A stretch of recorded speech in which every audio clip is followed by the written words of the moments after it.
Hi എല്ലാവർക്കും നമ്മുടെ ചാനലിലേക്ക് വീണ്ടും സ്വാഗതം. അപ്പോൾ ഇന്ന് ഞാൻ വന്നിട്ടുള്ളത് ഒരുപാട് പേര് പറഞ്ഞിട്ടുണ്ടായിരുന്ന ട്രെസ് ലെച്ചസ് കേക്കാണ്. അപ്പോൾ നമ്മളിന്നൊരു ചോക്ലേറ്റ് ട്രെസ് ലെച്ചസ് കേക്കാണ് ചെയ്യുന്നത്. മിൽക്ക് കേക്ക് എന്നും പറയും. നല്ല ടേസ്റ്റ് ആയിട്ടുള്ളൊരു കേക്കാണ്. സാധാരണ കേക്കിനേക്കാളൊക്കെ കുറച്ച് വ്യത്യസ്തമായിട്ടുള്ളൊരു കേക്കാണ്. പിന്നെ നമ്മൾ ഇന്ന് ഈ ഒരു കേക്ക് ചെയ്യുന്നത് ഓവണോ ബീറ്ററോ ഒന്നും ഉപയോഗിക്കാതെ നമുക്ക് സാധാരണക്കാർക്ക് ഉണ്ടാക്കാൻ പറ്റുന്ന ഒരു രീതിയിലാണ്. അപ്പോൾ നമുക്ക് വേഗം തന്നെ ഈ ഒരു കേക്ക് എങ്ങനെയാണ് തയ്യാറാക്കുന്നത് നോക്കാം. അപ്പോൾ നമുക്ക് വീഡിയോയിലോട്ട് പോവാം. അപ്പോൾ അതിന് വേണ്ടിയിട്ട് ആദ്യം തന്നെ നമുക്ക് ഡ്രൈ ആയിട്ടുള്ള ഇൻഗ്രീഡിയൻസ് ഒക്കെ ഒന്ന് അരിച്ചെടുക്കണം. അപ്പോൾ ഒരു ബൗളിലേക്ക് ഒരു അരിപ്പ വെച്ച് കൊടുത്തിട്ടുണ്ട്. ഞാനിതിലേക്ക് 1/2 കപ്പ് മൈദയാണ് കേട്ടോ ചേർക്കുന്നത്. ഇനി അതിൻ്റെ കൂടെ തന്നെ ഒരു 1.5 ടേബിൾ സ്പൂൺ കൊക്കോ പൗഡർ ചേർക്കുന്നുണ്ട്, നമ്മൾ ചോക്ലേറ്റ് കേക്ക് ആയതുകൊണ്ട്. പിന്നെ ഒരു 1/2 ടീസ്പൂൺ ബേക്കിംഗ് പൗഡറും ഒരു 1/4 ടീസ്പൂൺ ബേക്കിംഗ് സോഡയും അതുപോലെ തന്നെ ഒരു നുള്ള ഉപ്പ് കൂടെ ചേർത്തിട്ടുണ്ട്. അപ്പോൾ ഇത്രയാണ് നമ്മുടെ ഡ്രൈ ഇൻഗ്രീഡിയൻസ്. ഇത് നന്നായിട്ട് മിക്സ് ചെയ്തിട്ട് അരിച്ചെടുക്കുക. 1-2 വട്ടമൊക്കെ അരിച്ചെടുക്കുകയാണെങ്കിൽ നമ്മുടെ കേക്ക് നല്ല സോഫ്റ്റായിട്ട് കിട്ടും. അതിന് വേണ്ടിയിട്ടാണ്. ഇപ്പോൾ ഇതെല്ലാം നന്നായിട്ട് അരിച്ചെടുത്തിട്ടുണ്ട്. നമുക്കിനി ഇത് മാറ്റി വെക്കാം. അപ്പോൾ ഇനി നമുക്ക് വേണ്ടത് നല്ല ഡ്രൈ ആയിട്ടുള്ളൊരു ബൗൾ എടുക്കുക. ഒട്ടും തന്നെ വെള്ളത്തിൻ്റെ അംശമൊന്നും ഇല്ലാത്ത ഒരു ബൗൾ വേണം എടുക്കാൻ വേണ്ടിയിട്ട്. ഇനി അതിലേക്ക് നമ്മൾ 2 മുട്ടയാണ് ചേർക്കുന്നത്. പിന്നെ മുട്ട എടുക്കുമ്പോൾ എപ്പോഴും പറയുന്ന പോലെ തന്നെ ഫ്രിഡ്ജിൽ നിന്ന് ഡയറക്റ്റായിട്ട് എടുക്കരുത്. ഫ്രിഡ്ജിൽ നിന്ന് എടുത്ത് പുറത്ത് വെച്ചിട്ട് തണുപ്പൊക്കെ മാറിയിട്ട് വേണം എടുക്കാൻ.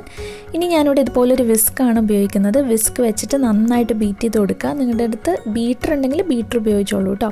വിസ്ക് ആണെങ്കിൽ ഇതുപോലെ നന്നായി ബീറ്റ് ചെയ്തെടുക്കുക. അതിനുശേഷം ഒരു 1/2 ടീസ്പൂൺ വാനില എസൻസ് കൂടെ ചേർത്തിട്ട് ഒന്നുകൂടെ ബീറ്റ് ചെയ്തെടുക്കുന്നുണ്ട്. ഇനി അതിലേക്ക് നമുക്ക് ഒരു 1/2 കപ്പ് പൊടിച്ചിട്ടുള്ള പഞ്ചസാര ചേർത്ത് കൊടുക്കണം. അപ്പോൾ പഞ്ചസാര ചേർക്കുമ്പോൾ കുറേശ്ശെയായിട്ട് ചേർത്ത് കൊടുത്തിട്ട് നന്നായിട്ട് ബീറ്റ് ചെയ്തെടുക്കുക. അപ്പോൾ നമ്മുടെ മുട്ടയും പഞ്ചസാരയും കൂടെ ഈ ഒരു രീതിയിൽ ബീറ്റ് ചെയ്തെടുത്തിട്ടുണ്ട്. ഇനി നമ്മളിതിലേക്ക് ഒരു 2 ടേബിൾ സ്പൂൺ ഓയിൽ ചേർക്കുന്നുണ്ട്. ഏതെങ്കിലും വെജിറ്റബിൾ ഓയിൽ ചേർക്കുക, വെളിച്ചെണ്ണ ചേർക്കരുത്, വേറെ ഏതെങ്കിലും ഓയിൽ ചേർക്കുക കേട്ടോ. അതുകൂടെ ചേർത്തിട്ട് നന്നായിട്ട് ബീറ്റ് ചെയ്തെടുത്തിട്ടുണ്ട്. ഇനി അതിലേക്ക് നമ്മൾ നേരത്തെ തയ്യാറാക്കി വെച്ചിട്ടുള്ള ഡ്രൈ ഇൻഗ്രീഡിയൻസ് കുറേശ്ശെ ചേർത്ത് മിക്സ് ചെയ്തെടുക്കണം. ഞാൻ ആദ്യം ചേർക്കുന്ന വീഡിയോ എൻ്റെ അടുത്ത് നിന്ന് പോയി കേട്ടോ, അതുകൊണ്ടാണ്. അപ്പോൾ അത് കുറേശ്ശെയായിട്ട് ഇതുപോലെ ചേർത്തിട്ട് പതുക്കെ ഇതുപോലെ ഒന്ന് മിക്സ് ചെയ്തെടുക്കുക. അപ്പോൾ അവസാനം നമ്മൾ ചേർക്കുമ്പോൾ കുറച്ച് ബാറ്റർ ഒന്ന് കട്ടിയായിട്ട് തോന്നും. അങ്ങനെ നിങ്ങൾക്ക് കട്ടിയായിട്ട് തോന്നുന്നുണ്ടെങ്കിൽ 1 ടേബിൾ സ്പൂൺ പാല് ചേർത്ത് കൊടുക്കുക. 1-1.5 ടേബിൾ സ്പൂൺ ചേർക്കുക. അതൊരു ഇളം ചൂടുള്ള പാല് ചേർത്ത് കൊടുത്താൽ മതി. അപ്പോൾ ഞാനിവിടെ 1 ടേബിൾ സ്പൂൺ പാല് ചേർക്കുന്നുണ്ട്. എന്നിട്ട് അതുകൂടെ ചേർത്തിട്ടൊന്ന് മിക്സ് ചെയ്യുക. അപ്പോൾ നമ്മുടെ ബാറ്റർ ഇതുപോലെ റെഡിയായി കിട്ടിയിട്ടുണ്ട്. കണ്ടില്ലേ, ഒരുപാട് കട്ടിയും വേണ്ട, അതുപോലെ ഒരുപാട് ലൂസായിട്ടും അല്ല ഉള്ളത്.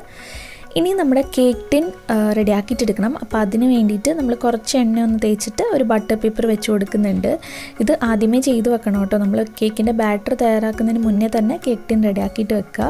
ഇനി അതിലേക്ക് നമ്മുടെ കേക്കിൻ്റെ ബാറ്റർ ഒഴിച്ച് കൊടുത്തിട്ട് ഒരു 2 വട്ടം ഒന്ന് ടാപ്പ് ചെയ്ത് കൊടുക്കുക. ഇനി ഞാനൊരു കേക്ക് ബേക്ക് ചെയ്തെടുക്കാൻ പോകുന്നത് ഇതുപോലെ നമ്മുടെ ഇഡ്ഡലി പാത്രത്തിലാണ്. അപ്പോൾ അതിൻ്റെ ഉള്ളിൽ ഒരു റിങ് വെച്ചിട്ട് ഞാനൊരു 10 മിനിറ്റ് ചൂടാക്കി എടുത്തിട്ടുള്ള പാത്രമാണിത്.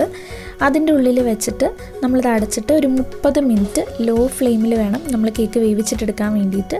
ഇപ്പോൾ കറക്റ്റ് 30 മിനിറ്റ് ആയിട്ടുണ്ട്. അപ്പോൾ ഒരു സ്ക്വയർ വെച്ചിട്ട് എന്തെങ്കിലും വെച്ചൊന്ന് കുത്തി നോക്കുക. അപ്പോൾ നമ്മുടെ കേക്ക് നന്നായി ബേക്ക് ആയിട്ടുണ്ട്. ഇനി നമുക്കിതിലേക്ക് വേണ്ടത് വിപ്പിംഗ് ക്രീമാണ്. അപ്പോൾ ഞാനൊരു 1/4 കപ്പോളം വിപ്പിംഗ് ക്രീം എടുത്തിട്ട് ബീറ്റ് ചെയ്തെടുത്തിട്ടുള്ളതാണ്. ഞാൻ കഴിഞ്ഞ ദിവസമൊക്കെ വിപ്പിംഗ് ക്രീമൊക്കെ ചെയ്യുന്ന വീഡിയോസ് ഇട്ടിട്ടുണ്ടായിരുന്നു. അതുകൊണ്ടാണ് കേട്ടോ വീണ്ടും കാണിക്കാത്തത്. നിങ്ങൾക്ക് ബീറ്റർ വെച്ചിട്ടോ മിക്സിയിലോ അല്ലെങ്കിൽ വിസ്ക് വെച്ചിട്ടോ ബീറ്റ് ചെയ്തിട്ടെടുക്കാം. അപ്പോൾ വിപ്പിംഗ് ക്രീമിലേക്ക് നമ്മളൊരു 3-4 ടേബിൾ സ്പൂൺ മെൽറ്റ് ചെയ്ത് ചോക്ലേറ്റ് കൂടെ ചേർത്തിട്ട് ചോക്ലേറ്റ് ക്രീമാക്കി എടുത്തിട്ടുണ്ട്. ഇപ്പോൾ നമ്മുടെ കേക്ക് നന്നായിട്ട് തണുത്ത് വന്നിട്ടുണ്ട്. അപ്പോൾ ഇത് നമുക്ക് കേക്ക് ടിന്നിൽ നിന്ന് മാറ്റാം. നന്നായിട്ട് തണുത്ത ശേഷം കേക്ക് ടിന്നിൽ നിന്ന് എടുത്താൽ മതി. ഇനി ഇതിൻ്റെ ബട്ടർ പേപ്പർ കൂടെ ഒന്ന് മാറ്റി കൊടുക്കാം കേട്ടോ. അപ്പോൾ നമ്മുടെ ഈ ഒരു സ്പോഞ്ച് കേക്ക് എന്ന് പറയുന്നത് ഒരു 1/2 കിലോയിൽ താഴെ വരുന്നൊരു കേക്കാണ് കേട്ടോ. അത്രേ ഉള്ളൂ, ചെറിയൊരു കേക്കാണ്.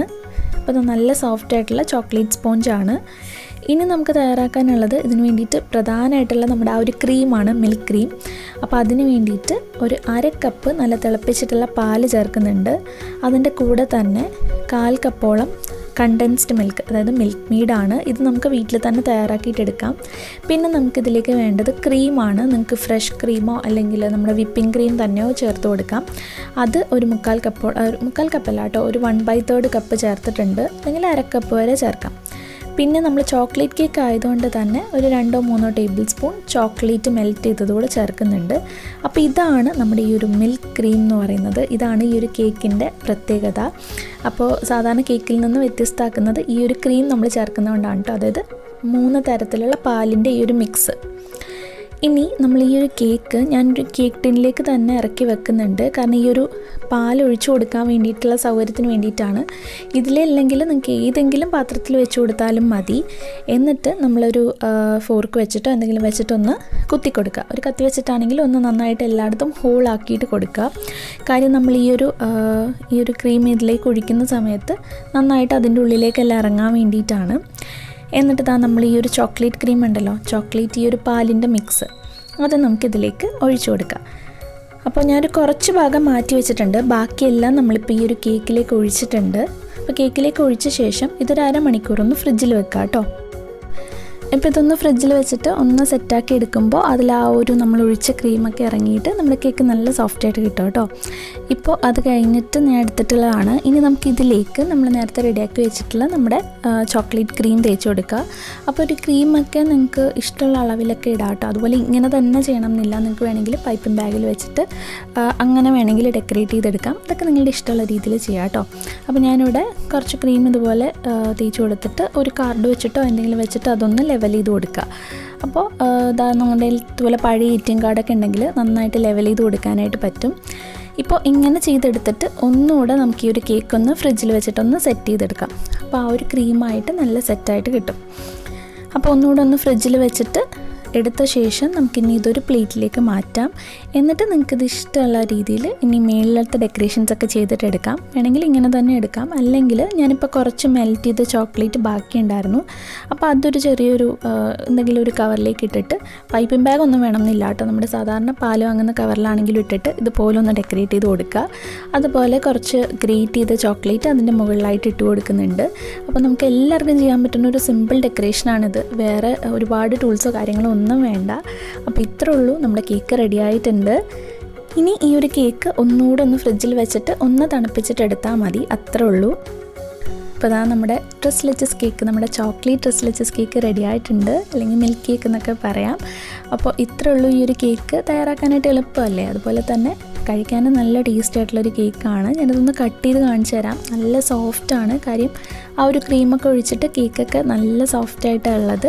പിന്നെ ഈ ഒരു കേക്ക് നമ്മൾ ഇങ്ങനെ വെറുതെ കട്ട് ചെയ്ത് കഴിക്കുകയല്ല ചെയ്യുക.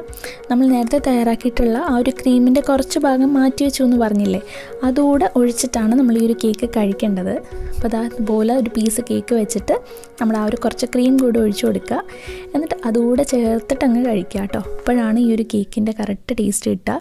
അപ്പോൾ ഇതാണ് നമ്മുടെ മിൽക്ക് കേക്ക്. അപ്പോൾ നിങ്ങൾക്ക് ചോക്ലേറ്റ് ഫ്ലേവർ ഇഷ്ടമാണെങ്കിൽ ഈ ഒരു രീതിയിൽ തയ്യാറാക്കി നോക്കുക. അല്ലെങ്കിൽ കൊക്കോ പൗഡർ ഒഴിവാക്കിയിട്ട് ചെയ്താൽ മതി. അപ്പോൾ എല്ലാവരും ട്രൈ ചെയ്ത് നോക്കുക. നിങ്ങൾ കഴിച്ചിട്ടില്ലെങ്കിൽ ഉറപ്പായിട്ടും ഒരു തവണ ട്രൈ ചെയ്ത് നോക്കേണ്ട ഒരു കേക്കാണ്. കാരണം അത്രയ്ക്ക് ടേസ്റ്റിയാണ്. അപ്പോൾ ട്രൈ ചെയ്തിട്ട് ഫീഡ്ബാക്ക്സ് അറിയിക്കാനായിട്ട് മറക്കരുത്. എല്ലാവർക്കും ചെയ്യാൻ പറ്റുന്ന ഒരു രീതിയിലാണ് ഞാൻ കാണിച്ചിട്ടുള്ളത്. അപ്പോൾ ട്രൈ ചെയ്ത് നോക്കുക, ഫീഡ്ബാക്ക്സ് അറിയിക്കുക, ഫോട്ടോസൊക്കെ മെയിൽ ചെയ്യാം.